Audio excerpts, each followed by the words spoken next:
Oh, yung Injustice Committee na hawak nito ni Bacolao.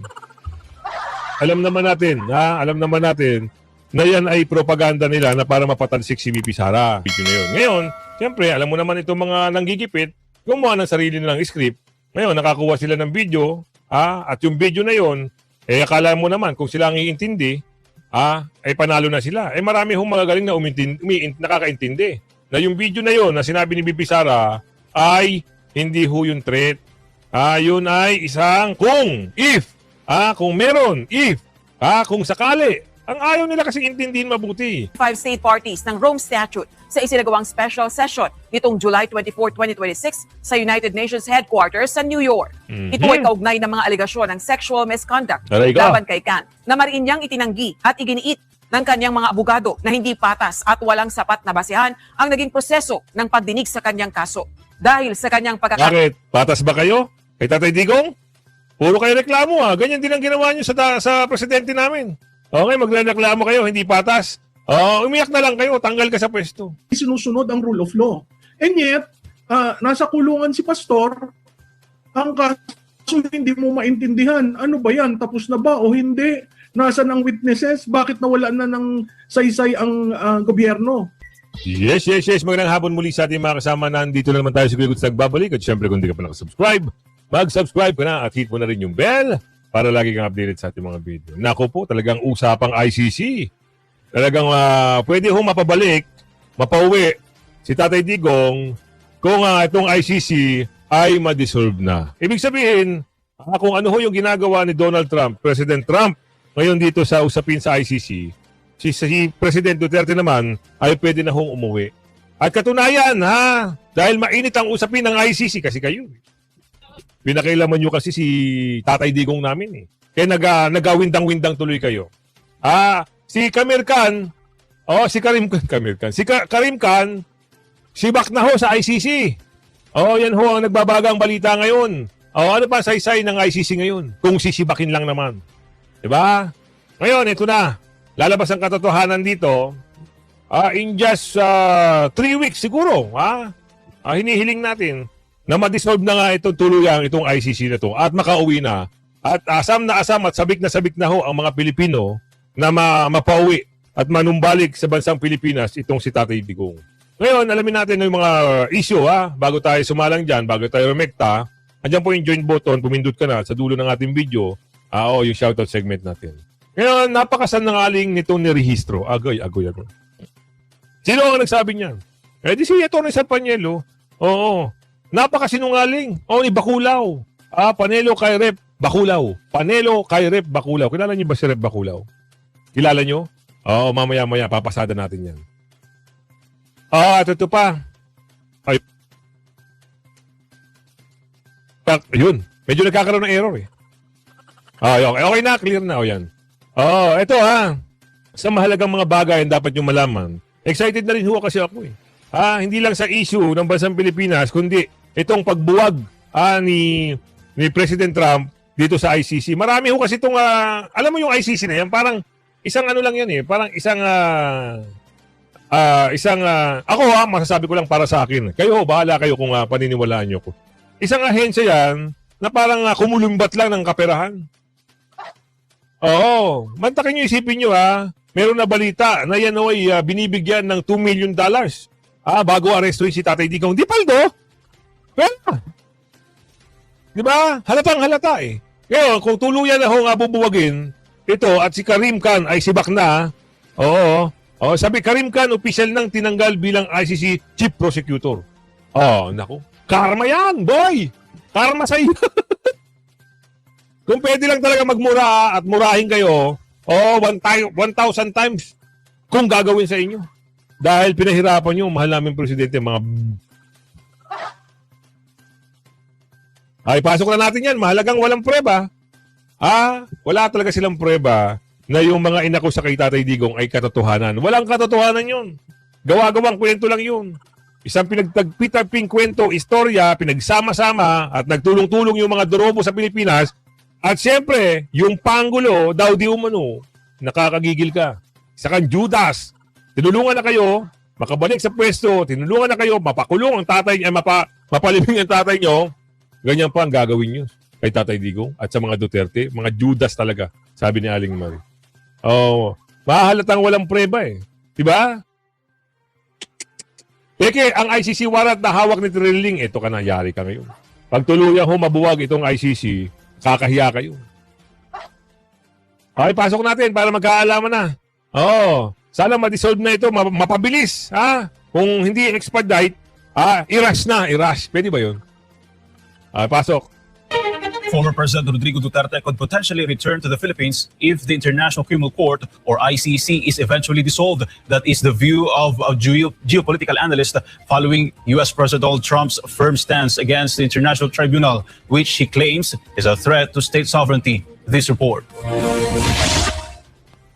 The International Criminal Court, or ICC, is once again in the spotlight following U.S. President Donald Trump's call to dissolve the International Tribunal. In the Philippines, the ICC's role in the case against former President Rodrigo Duterte remains controversial. For critics of the Marcos administration, the government's actions paved the way for the former president to be brought to The Hague. They argue that the rights of a Filipino and a former president to undergo the judicial process in his own country were not defended. U.S. President Donald Trump expressed a similar sentiment, which is why he wants to dissolve the ICC. According to the Trump administration, the U.S. does not fall under the jurisdiction of the ICC because although it signed the Rome Statute in the year 2000, it was never ratified by the U.S. Senate. One of the key reasons behind Washington's opposition to the ICC is its investigation into alleged war crimes in Afghanistan, including allegations against members of the U.S. military. In an interview with SMNA News, geopolitical analyst Herman Camentong Chu Laurel said this is one of the main reasons Trump wants to oppose the ICC. Kinakasuhan po nila yung nilang mga sundalo ng Estados Unidos sa mga gera ng Estados Unidos tulad sa Afghanistan. Siyempre ayaw na ayaw ng Amerikano po yun. Pero si Trump ang medyo may independence from the European leaders talaga. Wala rin naman kasing magandang ginawa yung ICC na yan. Kaya hindi ho pumapabor. Oo, si President Trump. Tama lang naman, nabuwagin yan. Wala rin namang maganda yan. Kundi nandodorobo lang din yung ICC na yan. Pinahihirapan lang yan. Oo, huhulihin. Tapos hihingi ng pera, di umano. Diba? Kukuha ng pondo. Kasi kumukuha sila ng pondo doon sa mga bansa na merong silang hinihiring. Nagre-request yung mga yan daw, di umano, sabi ni Aling Marie. Diba? O ngayon, ano na nangyari sa kanila? Buti nga, galito si Trump. Bakit kinasuhan ng ICC judges si US President Trump? Kaya ho nagalit yan. Kinasuhan kasi. Bakit? Alamin natin kung bakit. Bakit daw kinasuhan? Kinasuhan kasi si Trump ng tatlong ICC. Buti nga, at mga pinagsisiba kayo. Huwag kayo mag-alala, ilang linggo na lang, buwag na yung ICC na yan.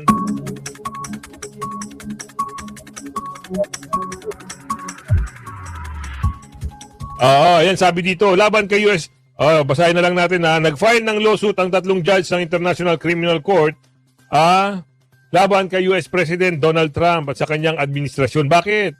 Ang mga naghain ng demanda ay sina Judge Kimberly Prost ng Canada, Judge Solamay Balungi Bosa ng Uganda at Judge Rain Adelaide Sophie Alapini Ganson ng Benin. Bakit kinasuhan? Matatandaan noong February 2025 nagpataw ang Trump administration ng sanction laban sa ilang opisyal at judges ng ICC. Kabilang ang pag-freeze ng asset at ari-arian na nasa US, buti nga. At pagbabawal sa financial transaction sa US. Yun. Ano pa, ginawa nila ito bilang tugon sa mga hakbang ng ICC. Kasi alam nyo, peste ang ICC na yun. Wala namang magandang ginawa yan. Sa totoo lang, ano ba ginawa nila kay Tatay Digong? Diba? Yung matanda, 82 years old, interim lang, hindi mabigay-bigay. Wala pa namang kaso. Hindi pa nakukonvict si Tatay Digong. Hinusgahan na nila, kinulong na nila. Ano, bigyan ng interim. Tama lang yung ginawa dito ni Donald Trump. Ginawa nila ito bilang tugon sa mga hakbang ng ICC na may kaugnayan sa Israel at Amerika. Kabilang dito ang paglabas ng arrest warrant laban kay Israel Prime Minister Benjamin Netanyahu. Kita nyo? ICC naglabas ng Buti nga. Dapat lang sa ako. So, tama lang ho yung ginawa ng presidente ng Amerika. Nabuwagin na nga talaga yan. At totohanin na nila. Huwag nilang pabigyan pagkakataon. At si Tatay Digong, madaliin na ho ang pagpauwi. Salamat ho, President Trump. Kung ganito yung kagustuhan mo, kami ho ay sumasang-ayon.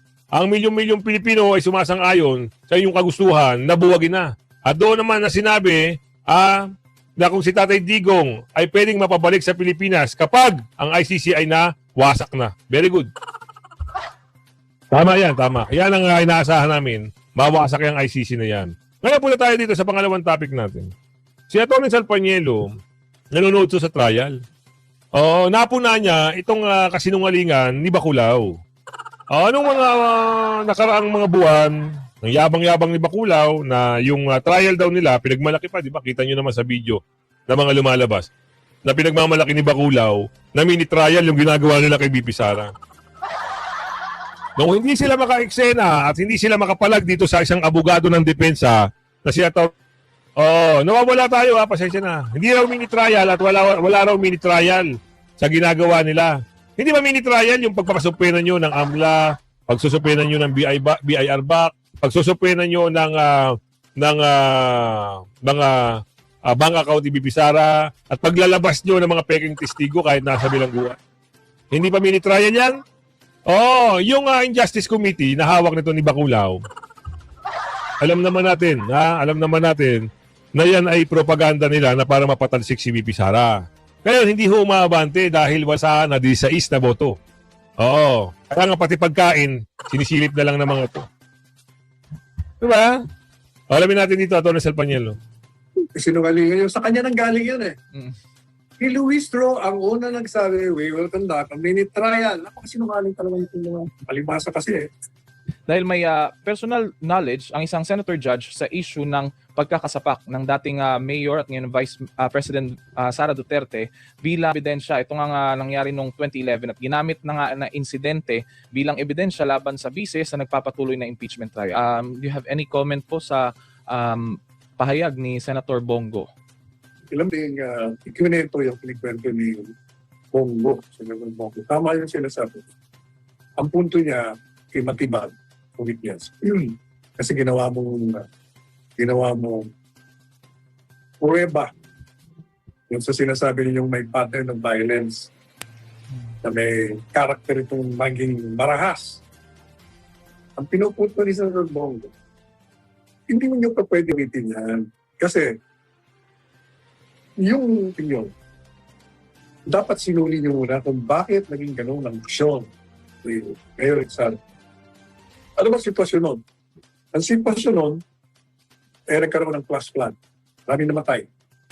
Siyempre, apektado yung lahat ng lugar kung saan nagkaroon ng flood. Kasama na doon yung mga informal settlers na tinatawag ng settlers. So nagkaroon ng kaso. Pinaalis sila. Pumayag naman ng korte kasi hindi nila yun. Itong si Inday Sara, dahil busy siya sa kanyang pagbibigay ng ayuda doon sa mga sinalanta. Tinawagan niya si sheriff. Sabi niya, huwag mo muna ituloy yung demolition kasi meron pa akong ginagawa rito. Pag-usapan natin, natin ang pagkakataon yung mga yan, makaliban. Bigyan mo ka ng 2 oras. Madalit sabi, hindi sumunod yung sheriff. At that precise time, yung sheriff po ang pinaka-makapangyarihan doon. Kung anong iutos niya, gagawin ng mga pulis na kasama niya kasi may court order sila. Ang problema ganito, dagdag ko pa doon sa sinabi ni Senador Bongo, yun ang order to demolish, demolition order, yun ay subject to reconsideration. Hindi pa ho pinal yun, pwede pa mag-file ng motion to reconsider the ruling. At pag nag-file ka, and at the time, kung alam ko meron, hindi mo dapat na ituloy ang demolition. So nung dumating si Inday Sara, dahil hindi siya sinunod, nag-uumpisa na yung batuhan. Sa kumbaga, nagsisimula na ang gulo, ang panasan. Kaya kinakailangan ipakita niya kung sino ang may kapangyarihan sa panahon na yun. Hindi yung sheriff o hindi ang alkalde ng bayan na yun. Kaya sinapok niya para makita ng lahat, excuse me akong mayor dito tumahimik kayo. Itong si Matibag, gusto niya pakita na marahas. Violent. Oy, Mr. Matibag, tandaan mo parang nakalimutan mo yung pinag-aralan mo sa batas din ka pa naman na natawag. Yung violence in itself is not unlawful. Yan. Kasi under the law, you can use legitimate lawful violence against somebody that will inflict violence on you. Yan ang tinatawag na self-defense. Pag sinasaktan ka, pinapatay ka, pwede mo unahan. Gagawa ka rin, gagamit ka rin ng violence. Kaya mali yung kanyang, mali yung pinupunto ng Matibag. Dahil ang pattern ng violence na, una yung pagmumura. Hindi, yung pagmumura, napakita raw doon na marami itong aling ito. Kaya pinakita niya yung pagsuntok. Mali nga eh, una-una. Kaya na sinabi ko nung ilang araw na, yung pattern ng violence, kailangan marami yun. Maraming insidente na nagpakita ka ng marahas kang tao. Eh, isa lang ang pinakita nyo eh. So, paano nagkaroon ng pattern? Hindi pattern. Oo, Atty. Sal, mahilig sila magagawa, kumuha ng mga clip video, 2 minutes, 3 minutes, yun yung ginagawang ebidensya. Di ba, sinabi rin ng mga agent nila yan. Di ba? Yun ang ginawa nilang ebidensya, pinorensik nila yung video, at yun ang ginawa nila laban sa kaso ni BP Sara. Pero kung hahanapin nila yung taong inutusan, wala sila nakita. Walang napatunayan. Kaya nga puro sarswela na lang yung banat dito eh. Nabanggit nga kahapon sa impeachment trial, ito nga mga persons of interest na tinutukoy ni NBI Director Melvin Matibag. Ano pong masasabi niyo doon, Atty. Sal, na narrow down na daw into 20 at ito'y umano'y galing sa VPSG at sa yung tinatawag na Davao Death Squad? Nawala kayo. Wala kayong nakakita eh. Narinig Yes, niyo ba ako? Yes, Atty. Sal. Eto, okay na po. Naririnig na po ba kami? Kasi walang credibility dyan eh. Mapapansin nyo, yung mga tanong sa kanya, ng basis mo, na meron ganito, invasive lahat ang mga sagot niya. Ang katotohanan nyo dyan, number 1, wala naman talagang kinontrata si Inday Sara.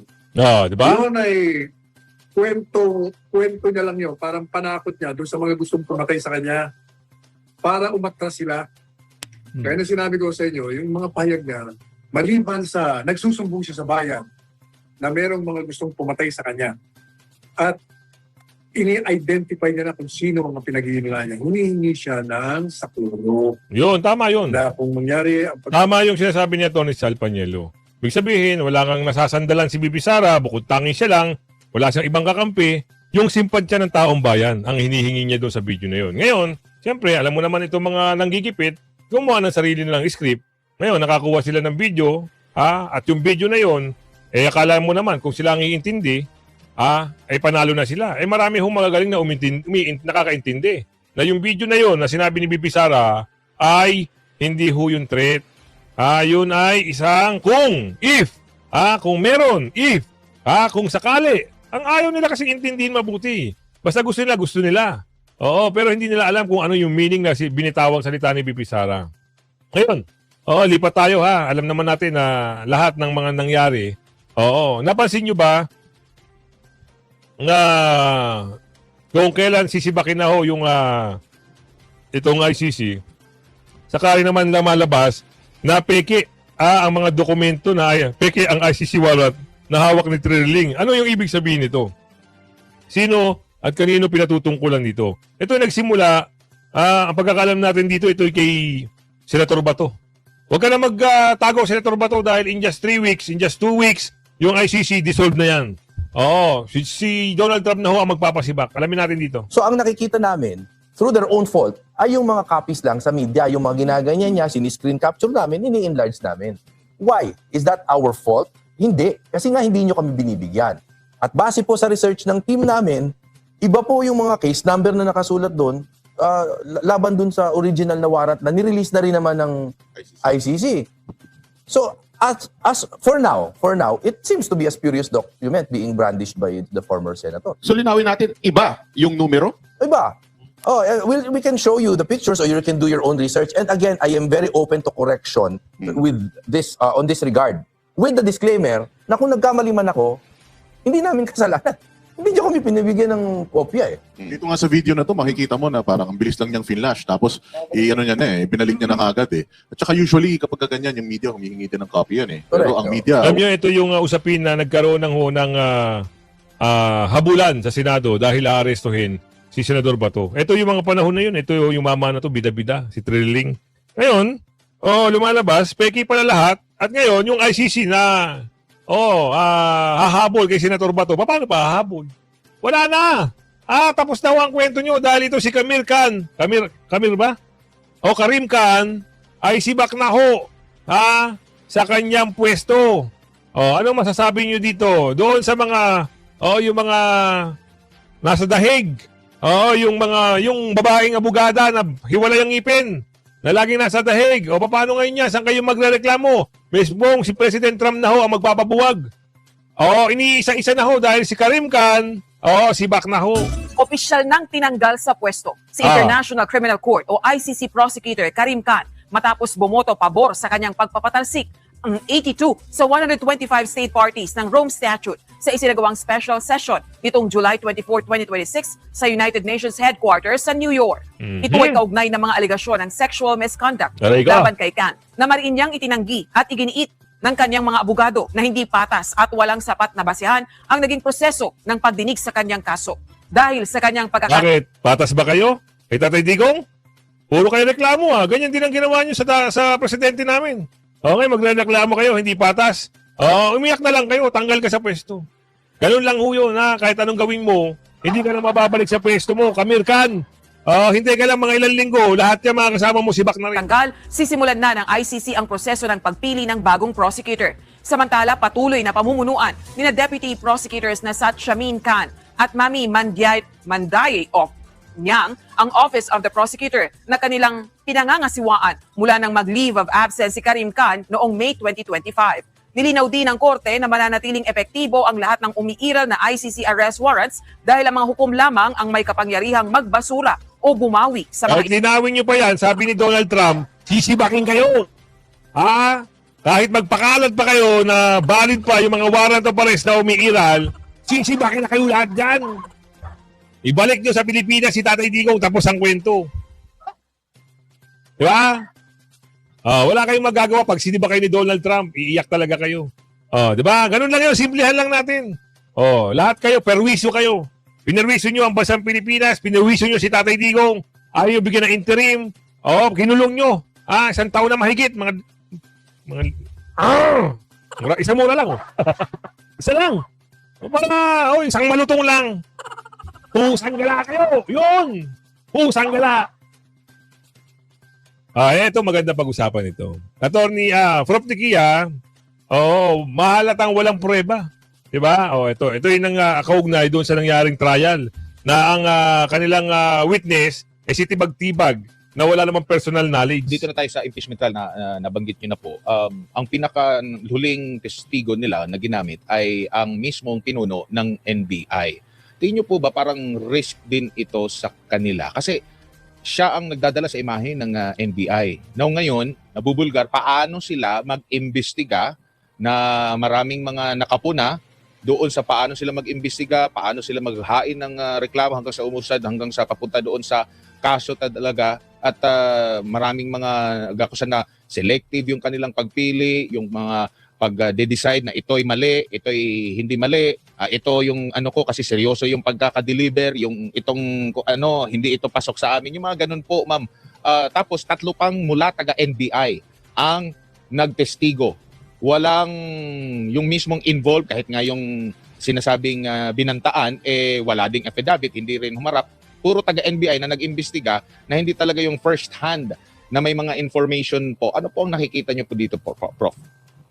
Well, alam mo, parang nalulungkot ako from the days of yung mga batikan na investigador, nalagay dyan si Alfredo Lim, at makikita na maayos pag-investigasyon. Kasi ang basihan ng kaso dun sa DOJ ay yung investigasyon nyo. Kung nakita natin dun sa isa, pamali-mali ang date, pamali-mali ang subpoena, nawala. Mali ang affidavit. Anong sasabihin na DOJ? Paano makakita na ito bago Nang nakikita natin kay Pastor Kibuloy, ang tagal na, ilang taon na nangyari ang si Torre pa ang pumunta dyan sa Kingdom, sa Davao para iharas. At nakita naman natin kung paano hindi sinusunod ang rule of law. And yet, nasa kulungan si Pastor, ang hindi mo maintindihan, ano ba yan? Tapos na ba o hindi? Nasaan ang witnesses? Bakit nawala na ng saysay ang gobyerno? So makikita mo from the very start, the design was talagang i-eliminate yung mga critics. At yung pag nakita mo nga dito, nagiging salamin yung testimony nung tatlo na taga-NBI kung paano gumugulong ang hustisya sa administrasyon na ito. Wala, oo. Yung mga ginagawa nila, yung tatlong NBI, sumunod pa ba yung umattend pa ba yung unang NBI agent? Wala na. 'Di ba? Tapos na ho ang kwento na 'yan. Kayo ho ba naniniwala pa rin ba kayo na yung sinasabi nila ay totoo? Hindi nga nila mailabas kung sino yung pinag-uusapang hinar ni BP Sara. Basta ang alam natin, ito ay isang pakana. Ito ho ay isang paraan nila para mapabagsak at tuluyang hindi makatakbo si BP Sara sa 2028. Kaya kung